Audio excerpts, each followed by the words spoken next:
17 வயசு இருக்கும்போது அவனுக்கு 11 வயசில் 5 மணி நேரம் அரங்கேற்றம் பண்ணான். 5 மணி நேரம் பரதநாட்டிய அரங்கேற்றம் பண்ணான். 5 மணி நேரம் நான் ஸ்டாப்பாக. அன்னைக்கு நான் அண்ணனா இல்லை, நான் அவனை அண்ணனா பார்த்தேன், அண்ணாந்து பார்த்தேன். யாரா இவன், நம்ம கூட இவனை மிரட்டி உருட்டி நம்ம ஏதோ பண்ணிட்டு இருப்போமே, அவனா இவன் பார்த்தேன். அதே அண்ணாந்து இன்னைக்கு பார்க்குறேன். சந்தோஷமாக இருக்கு. ப்ரொடியூசர் அண்ட் டைரக்டர் ரவி 2 பெரிய பொறுப்பு.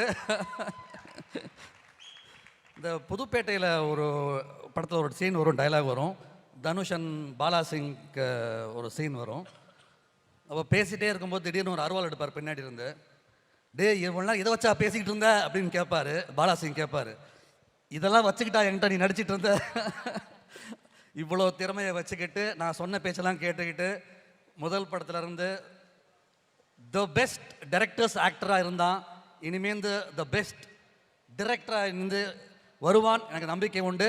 அவனுடைய சென்சிபிலிட்டிஸ், அவனுடைய திறமையை பக்கத்துலேருந்து பார்த்த வெகு சிலரில் நான் ஒருத்தன். ரொம்ப ரொம்ப அமோகமாக வருவான். இந்த நல்ல நாளில் என்னுடைய மனப்பூர்வமான வாழ்த்துக்கள் அவனுக்கு. அதை நான் இந்த வாழ்த்துக்களை சொல்கிறத விட, கொஞ்ச நேரத்துக்கு முன்னாடி நீங்கள் மைண்ட் வாய்ஸ் பற்றி கேட்டுட்டு இருந்தீங்க.